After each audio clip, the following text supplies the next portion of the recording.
तो आज का टॉपिक हम शुरू कर रहे हैं। आज का टॉपिक है गैस लॉज। वैसे तो कल था ये टॉपिक, बट मैं दोबारा से फिर एक बार करवा रही हूँ।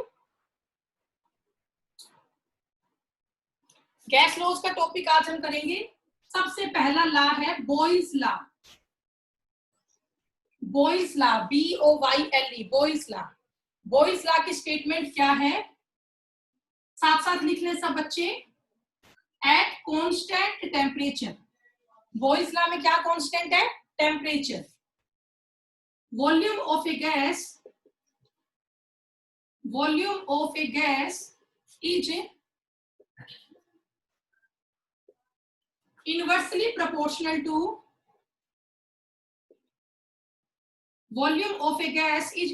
proportional to the pressure of gas।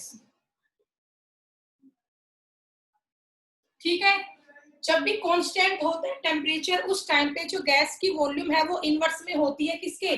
Pressure के। मैंने कल भी ये समझाया था, बट कल मैं आपको ग्राफ ढंग से नहीं बता पाई थी, इसलिए दोबारा ये टॉपिक आज करवा रही हूँ।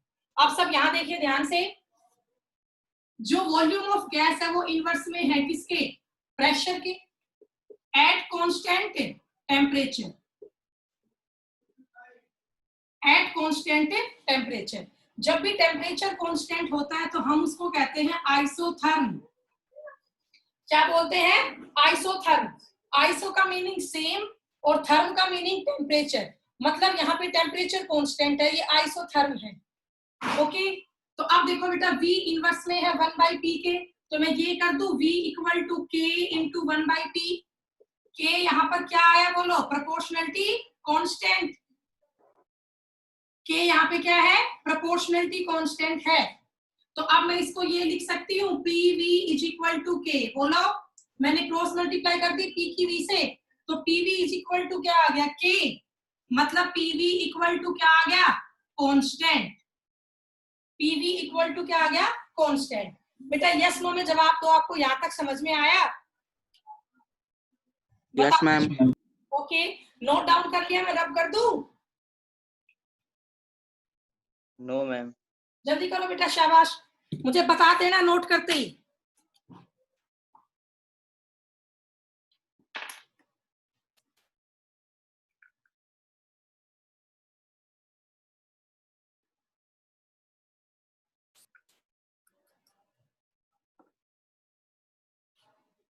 हो गया?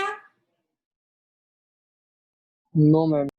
अरे भाई कितने स्लो लिख रहे हो, जल्दी करो। हो गया मैम, मिटा दो। ऊपर से रब करती हूँ, ठीक है? गैस लॉज करवा रही हूँ, पहला लो करवा रही हूँ बॉयल्स लॉ। ये लाइन रब कर दी और ये रब कर दी। आप देखो यहाँ पे PV इक्वल टू क्या आ गया? कांस्टेंट। तो बॉयल्स लॉ की एक स्टेटमेंट ये भी बनेगी, according to Boyle's law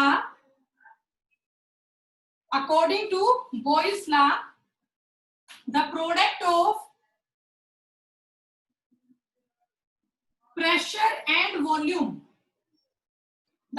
of pressure and volume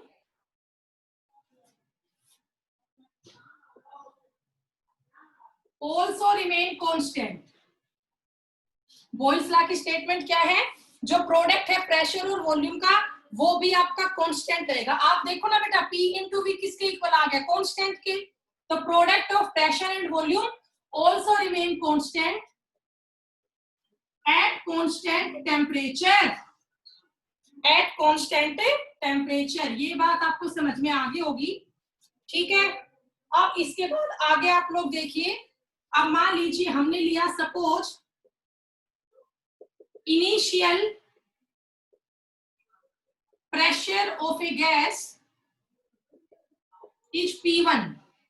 हमने इनिशियल प्रेशर एक गैस का मान लिया P1 एंड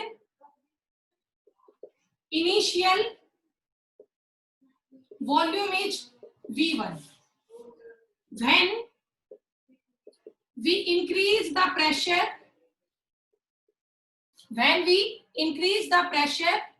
आपको पता है प्रेशर अगर इंक्रीज होगा तो वॉल्यूम क्या होगी? Decrease. When we increase the pressure, volume decrease। इसका मीनिंग फाइनल फाइनल प्रेशर क्या हो जाएगा आपका P2 एंड फाइनल वॉल्यूम क्या हो जाएगी V2। ये बात आपको समझ में आ गई होगी। V1 और P1 इनिशियल प्रेशर और वॉल्यूम है, P2 V2 in final pressure and volume है।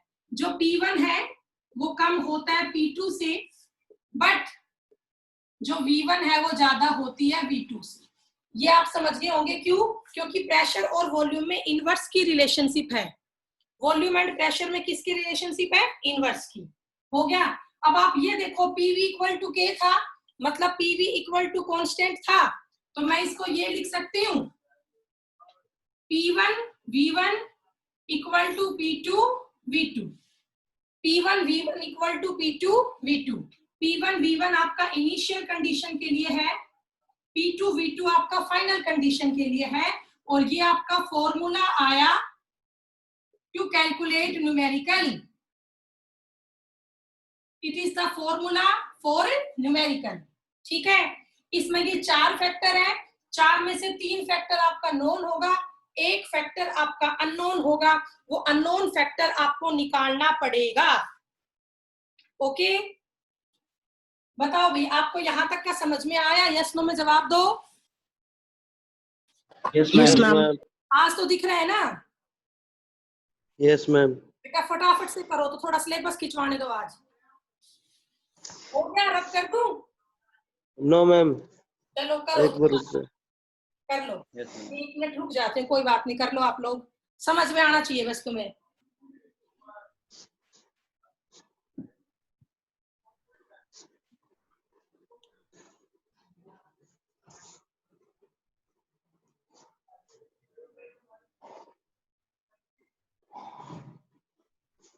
निकाल लो। Okay, ma'am. हो गया? ठीक है बेटा, Yes, ma'am. तो मैं इसको रब कर देती हूँ। अब आपको यहाँ ये फॉर्मूला समझ में आ गया ना? ये इनिशियल कंडीशन है, ये फाइनल। इन 4 में से एक चीज अननोन होगी, वो आपको निकालनी होगी। निकाल लोगे? चलिए अब देखो आगे। अब मैं आपको ग्राफ समझाऊंगी, ठीक है? तो अब हम करेंगे ग्राफिकल रिप्रेजेंटेशन। Graphical representation. इसी इलाके में। ओके, देखो आवाज नहीं, देखो फिर मैं म्यूट करूंगी आप लोगों को, आराम से बैठ जाओ। Graphical representation. तो पहला ग्राफ आप देखिए, पहला ग्राफ है हमारा pressure versus volume. Pressure versus volume, ठीक है? अब आप लोग मुझे ये बताओ, प्रेशर और वॉल्यूम में कैसी रिलेशनशिप होती है? बोलो बेटा। इनवर्सली।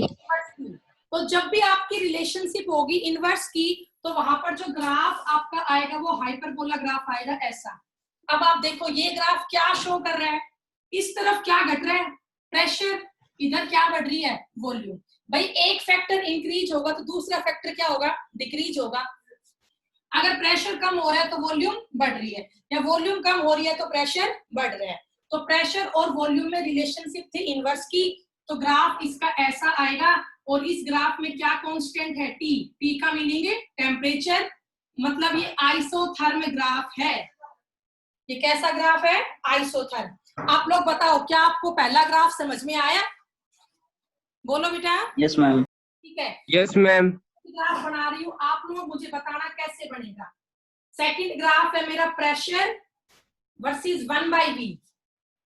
Pressure versus 1/V। तो अब आप मुझे बताओ प्रेशर और 1/V में कैसी रिलेशनशिप है?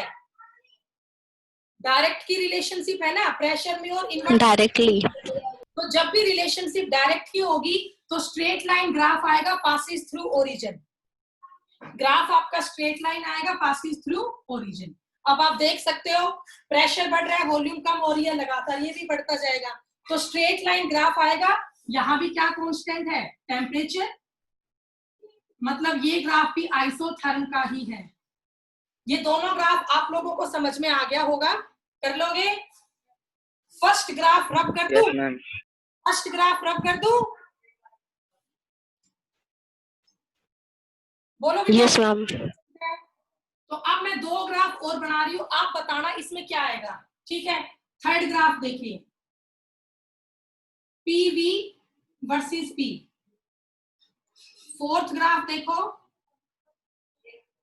PV versus we. देखिए यहां 2 ग्राफ मैंने बनाए, एक तो पीवी वर्सेस पी और एक PV versus V. Second graph rub कर दो बेटा, ये हो गया होगा सबका मेरे ख्याल से। Yes, ma'am.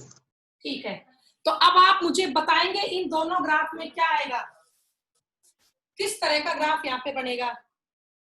अभी मैंने आपको पढ़ाया था अकॉर्डिंग टू बोयल्स लॉ, अभी अभी पढ़ाया था पीवी इक्वल टू क्या होता है, कांस्टेंट। बताओ, पढ़ाया था ना। अब जब पीवी ही कांस्टेंट होगा तो बेशक हम क्या बढ़ा ले, प्रेशर, पीवी तो कांस्टेंट ही चलेगा। पीवी अगर कांस्टेंट है, बेशक हम क्या बढ़ा ले, वॉल्यूम, पीवी कांस्टेंट ही रहेगा। मतलब ग्राफ आएगा पैरेलल टू प्रेशर या वॉल्यूम। आपको ये ग्राफ समझ में आया कैसे बने, बोलो बेटा। इसमें पीवी आपका क्या चल रहा है, कांस्टेंट, बेशक आप क्या बढ़ा लो, प्रेशर। यहाँ भी पीवी चल रहा है कांस्टेंट, बेशक आप क्या बढ़ा ले, वॉल्यूम। तो ये दोनों ग्राफ आप लोगों को शायद समझ में आ गए होंगे, बोलो बेटा। एक बार फिर Yes, बताओ ma'am. मैम। बेटा फिर बताऊं, देखो यहाँ देखो सब, बोयल्स लॉ की स्टेटमेंट क्या थी कि P इंटू वी तो किसके इक्वल होता है, कांस्टेंट के। जब P और V आपका हो ही गया कांस्टेंट, तो बेशक आप प्रेशर बढ़ा लो, बेशक आप वॉल्यूम बढ़ा लो, पीवी तो आपका क्या चलेगा, कांस्टेंट ही चलेगा। आई बात समझ में, बोलो बेटा। ये दोनों Yes, ग्राफ ma'am. समझ में आए। Yes, ma'am. ग्राफ में टेम्परेचर कांस्टेंट है, क्योंकि सारे बेटा बंद रखा करो माइक, आवाज नहीं आए, थोड़ा दूर बैठा करो पेरेंट से। टी दोनों में कांस्टेंट ही रहेगा। तो ये 4 ग्राफ आपको समझ में आ गए होंगे। अब जो नेक्स्ट ग्राफ है 5th, उसको ध्यान से देखो, वो इंपॉर्टेंट है। रब मत करना मैम, एक बार रुको। नहीं करनी, कर लो कर लो।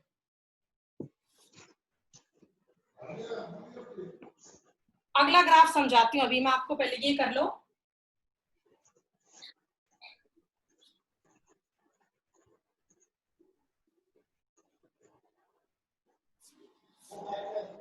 हो गया। Yes ma'am. बेटे पीछे से आवाज आ रही है, किसकी आ रही है, आशु की, किसकी है, देख लो, बैकग्राउंड की आवाज नहीं आनी चाहिए। अब अगला ग्राफ देखना सभी। अभी मैंने आपको ये ग्राफ समझाया था, ग्राफ है प्रेशर वर्सेस 1/V। बताइए कैसा ग्राफ आएगा, straight line passes through the origin, ये बात सबको पता है, बोलो बेटा। Yes, ma'am. तो देखिए अब मैंने यहाँ पे क्या किया, ये मैंने ग्राफ बना लिया टेम्परेचर T1 पे, ये टेम्परेचर T2 पे, ये टेम्परेचर T3 में। पेपर में ऐसा क्वेश्चन आता है, पेपर में बेटा इस तरह का क्वेश्चन आता है आपका, ठीक है।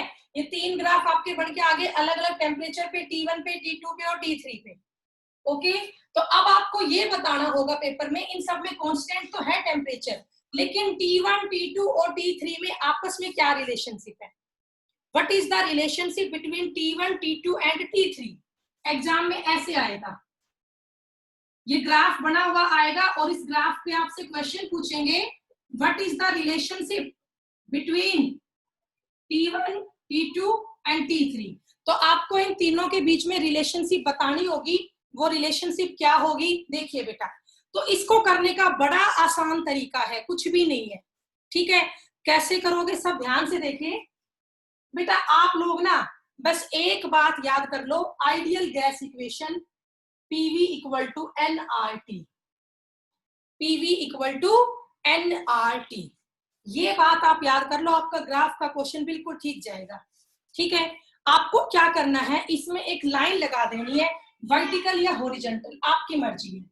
मान लीजिए बेटा मैंने एक ऐसी लाइन लगा दी, ओके। तो ये 3 आपके अलग अलग पॉइंट आ गए, 1, 2, 3, 3 आपके अलग अलग पॉइंट यहाँ पे आए, 1, 2 एंड 3।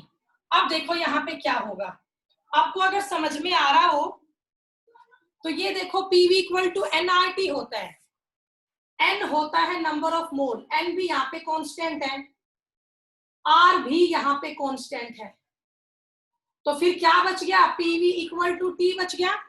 मतलब ये बना प्रेशर और टेम्परेचर में डायरेक्ट की रिलेशनशिप है, वॉल्यूम और टेम्परेचर में भी डायरेक्ट की रिलेशनशिप है।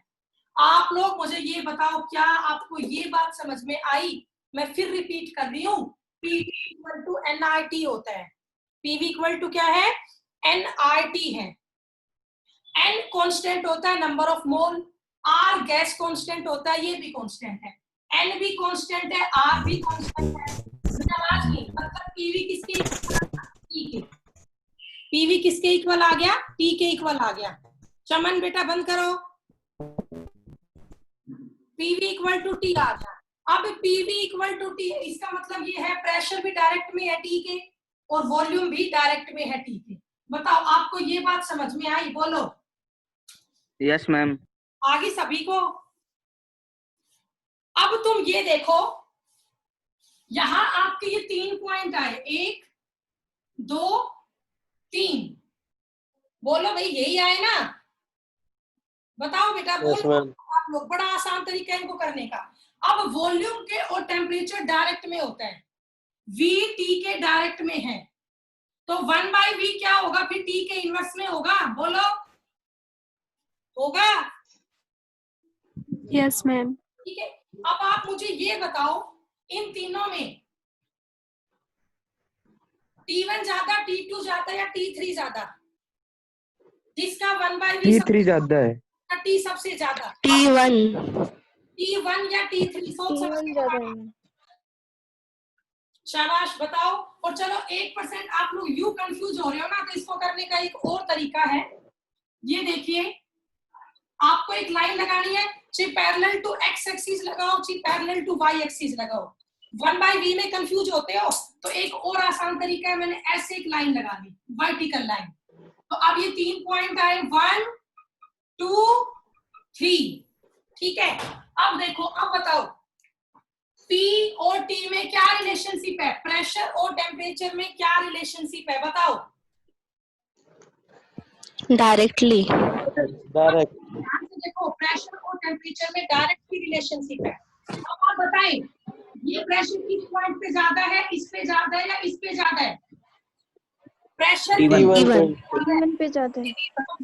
T1 पे ज्यादा है। अब जिसका प्रेशर ज्यादा उसका टेम्परेचर भी ज्यादा, बात समझ में आई? Yes ma'am. प्रेशर ज्यादा उसका टेम्परेचर भी ज्यादा, तो इन तीनों में सबसे ज्यादा क्या है, बोलो? T1। T1 T1 से कम बताओ T2, T2 से कम बताओ T3।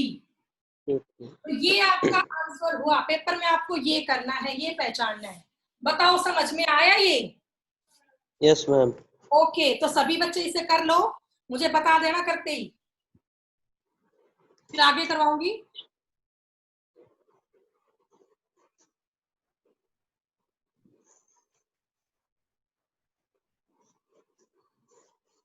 वेरी गुड बेटा, जल्दी बता देना।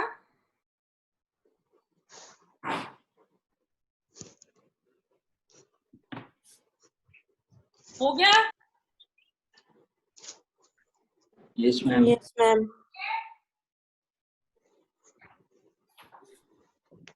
तो बेटा अब अगला ग्राफ मैं बना रही हूँ और उस ग्राफ का आंसर आप लोग देंगे, ठीक है?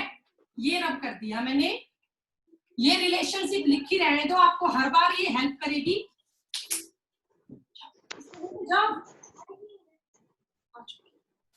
अब देखो क्या आएगा इसमें, अगला ग्राफ में बना रही हूं बेटा, प्रेशर, ठीक है, और वॉल्यूम में बना लेती हूँ, प्रेशर वर्सेस वॉल्यूम। कुछ ऐसे मेरे ग्राफ आए,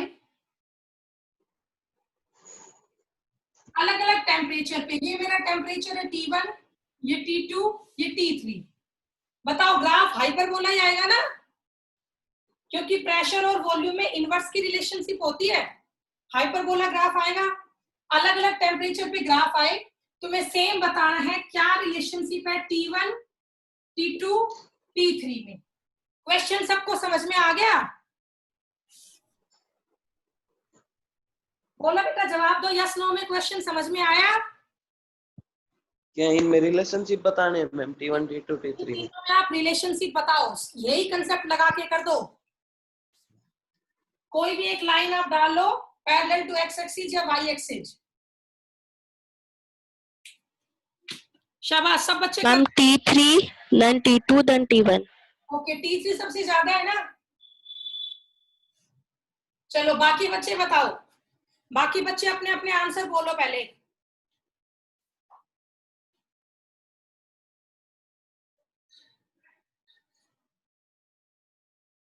वेरी गुड बेटा, बाकी बच्चे करें और मुझे बताएं इनके आंसर क्या आएंगे।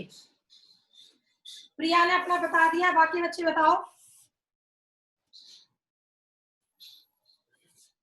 यही है ma'am, T3 then T2 then T1। आशु ने बता दिया, बाकी बच्चे बोलो। अभी तो 2 ही बच्चों ने बताया, बाकी बताओ। अब आप देखिए, इसको तरीका मैंने सिखाया करने का। कोई भी आप एक लाइन लगा लो parallel to X axis Y axis. मान लीजिए मैंने कैसी लाइन लगा ली, तो ये 3 पॉइंट आए, 1 2 3। बताओ किसकी वॉल्यूम सबसे ज्यादा है? T3 की। T3 वॉल्यूम सबसे ज्यादा है। अब बताओ वॉल्यूम और टेम्परेचर में क्या रिलेशनशिप है? डायरेक्ट की रिलेशन। Directly proportional. का टेम्परेचर ज्यादा है, उसी की वॉल्यूम ज्यादा है ना। तो इस पॉइंट पर सबसे ज्यादा वॉल्यूम है, तो मैक्सिमम कौन होगा? T3। देखो ये ऑर्डर सही लिखा है मैंने। सबसे ज्यादा क्या है? Yes ma'am. फिर T2 और फिर T1। और ये सारे ग्राफ ना आइसोथर्म ग्राफ है, क्योंकि इन सभी में क्या कांस्टेंट है? टेम्परेचर। तो ये सारे ग्राफ कैसे है? आइसोथर्म है। आइसो मीन से सेम है टेम्परेचर। तो बताओ बेटा, आपको ये सारे ग्राफ समझ में आए? Yes ma'am. कर लोगे ना? Yes ma'am. तो एग्जाम में ऐसे क्वेश्चन आएगा, रब कर दूं ना? कर दो।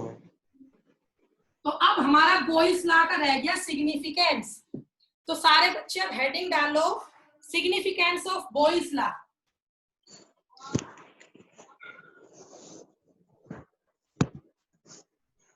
सिग्निफिकेंस ऑफ, बेटा आवाज नहीं, significance of Boyle's law. Boyle's law का क्या सिग्निफिकेंस है वो हम यहाँ पे करेंगे। अब देखिए ध्यान से, अभी अभी मैंने आप लोगों को पढ़ाया था पीछे, according to Boyle's law PV equal to क्या होता है? Constant. PV equal to constant होता है एट कांस्टेंट टेम्परेचर। ये आपको पढ़ाया था मैंने अभी कि पीवी इक्वल टू कांस्टेंट होता है एट कांस्टेंट टेम्परेचर। बताओ हो गया था ये? Yes ma'am. बेटा अच्छा, अब तुम सब ना 2 मिनट यहाँ ध्यान से देखना। पीवी इक्वल टू के है, तो वी की वैल्यू क्या हो जाएगी? बोलो, वी की वैल्यू क्या होगी? K/P। K by P। K by P। के बाई पी या पी अपॉन के? K by P। ठीक है, के बाई पी होगी वी की वैल्यू। अब आप बताओ डेंसिटी क्या होता है? Density, mass upon volume. Density होता है मास अपॉन वॉल्यूम, सबको पता है। ठीक है, अब ये वैल्यू आप वी की यहां पुट कर दो। ठीक है, put value of V, put value of V, तो क्या बन जाएगा? बोलो, density D equal to M by V होता है। V की जगह पे क्या आ जाएगा? MP/K। K बाई पी आ गया। इसका मतलब ये बन गया D is equal to MP/K। बताओ ये बात किस किस को समझ में आ गई? यहाँ तक की आ गई। आ गया यहाँ तक समझ में? अब आप ये देखो, यस मैम। ये जो M आपका है, M का मीनिंग क्या है? Mass of the gas. Mass. M का मीनिंग क्या है? Mass of the mass. Gas है। तो जो ये M बाई के है, तो K आपका क्या है? एक कांस्टेंट है। तो M बाई के को मैं ये लिख लू K डैश। बोलो, अगर किसी वैल्यू को कांस्टेंट से करोगे डिवाइड तो वो कांस्टेंट ही हो जाएगी K डैश। तो D इज इक्वल टू क्या आ गया? बोलो, K डैश इंटू P। इसका मतलब अगर मैं यहाँ से कांस्टेंट का साइन हटाऊंगी तो डेंसिटी प्रोपोर्शनल टू किसके आ जाएगी, पी के। आप लोग बताइए, आपको ये बात समझ में आई? मैम आपने Yes, m अपॉन के किया, ऐसे p अपॉन के नहीं हो सकता? बेटा हो सकता है, क्यों नहीं हो सकता वो भी, लेकिन रिलेशन ये होती है कि जो डेंसिटी है ना, डायरेक्ट प्रोपोर्शनल होती है किसके, प्रेशर ऑफ गैस के। ठीक है, ओके मैम। तो डी प्रोपोर्शनल टू क्या आया आपका, पी आया। मतलब जितना किसी गैस की डेंसिटी ज्यादा है उतना ही उसका प्रेशर भी ज्यादा होता है। तो इसका सिग्निफिकेंस क्या आया, density of a gas is directly proportional to the pressure of the gas. ये बात मैं लिख देती हूं ऊपर, density of a gas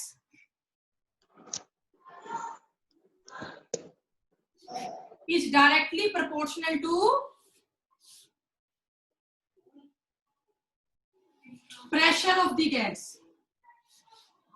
Density of a gas is directly proportional to pressure of the gas.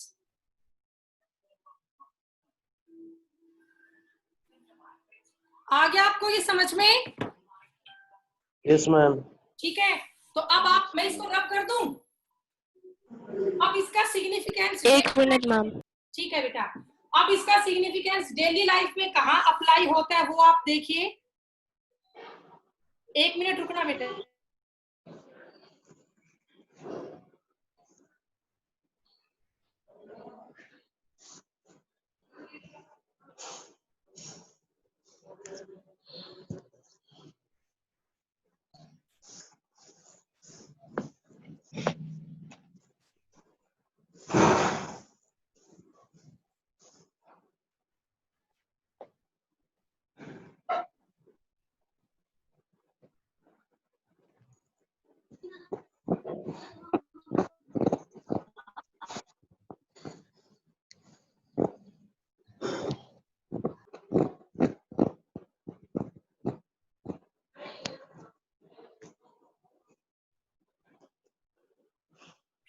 हाँ बेटा कर लिया, अब रब कर दो ना। तो अब इसका सिग्निफिकेंस डेली लाइफ में कैसे अप्लाई हुआ वो आप लोग देखिए। आप लोगों को पता है एक डिजीज होती है एल्टीट्यूड सिकनेस। इसका मीनिंग ये है, जब बेटा हम पहाड़ों पे जाते हैं, काफी हाइट पे जाते हैं, तो काफी हाइट पे जाने के बाद हमें सांस लेने में प्रॉब्लम हो जाती है, हमें ब्रीथिंग में प्रॉब्लम आती है। क्या ऐसा होता है?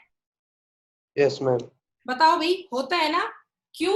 Yes ma'am. आप सुनो, जब आप एल्टीट्यूड बढ़ता हाँ है। बेटा, जब आप हाई एल्टीट्यूड पे जाते हो तो एटमॉस्फेरिक प्रेशर क्या हो जाता है, डिक्रीज। एटमॉस्फेरिक प्रेशर क्या हो जाता है, डिक्रीज हो जाता है। ऐसा ही होता है, जितना हाई एल्टी पे जाओगे उतना ही प्रेशर क्या है, कम होता जाता है। और अगर प्रेशर कम होता है तो एयर भी क्या होती है, एयर बिकम लेस डेंस। ठीक है, एयर की डेंसिटी भी कम हो जाएगी, उससे क्या होगा, हमें ऑक्सीजन कम मिलेगी ब्रीथिंग के लिए। ऐसा ही होगा, less oxygen available for breathing. और इसी डिजीज को हम क्या बोलते हैं, एल्टीट्यूड सिकनेस बोलते हैं। ठीक है, तो बेटा यही वजह है जो माउंटेन क्लाइंबर्स वगैरह होते हैं, जो भी माउंटेन्स पे जाते हैं, माउंटेनियर्स होते हैं, वो अपने साथ में ऑक्सीजन सिलेंडर बैग लेके जाते हैं। क्यों बेटा? ताकि वो अगर हाई एल्टी पे जाए, प्रेशर धीरे धीरे कम होगा तो उन्हें प्रॉब्लम आएगी ब्रीथिंग में, तो वो ऑक्सीजन गैस सिलेंडर का यूज करेंगे फॉर द प्रॉपर ब्रीथिंग। ठीक है, तो ये आपको समझ में आया। यहाँ पर आपका ये अप्लाई होता है बॉयल्स लॉ, कि जितना हाई प्रेशर पे जाते हो उतनी ही गैस की डेंसिटी कम होती जाती है, मतलब हमें कम ऑक्सीजन मिलती है। ठीक है,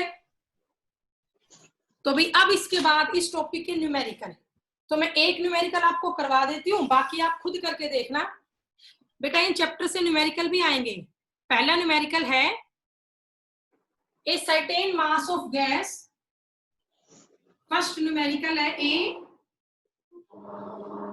सर्टेन मास ऑफ गैस, ठीक है, ऑक्यूपाई, बॉयल्स लॉ का टॉपिक फिर पूरा हो जाएगा, occupy 39 ml at 760 mm pressure. At 760 mm pressure, what volume would it occupy? बेटा ये क्या हो रहा है पीछे? आशु, विवेक, बंद करो बेटा, या थोड़ा दूर बैठा करो भाई। दूर ही है मैम। फिर क्यों आवाज आती है? What volume would it occupy? What volume would it occupy if the pressure is raised to, if the pressure is raised to 780 mm, 780 mm at constant temperature, at constant temperature। तो बेटा ये numerical आप लिख लें।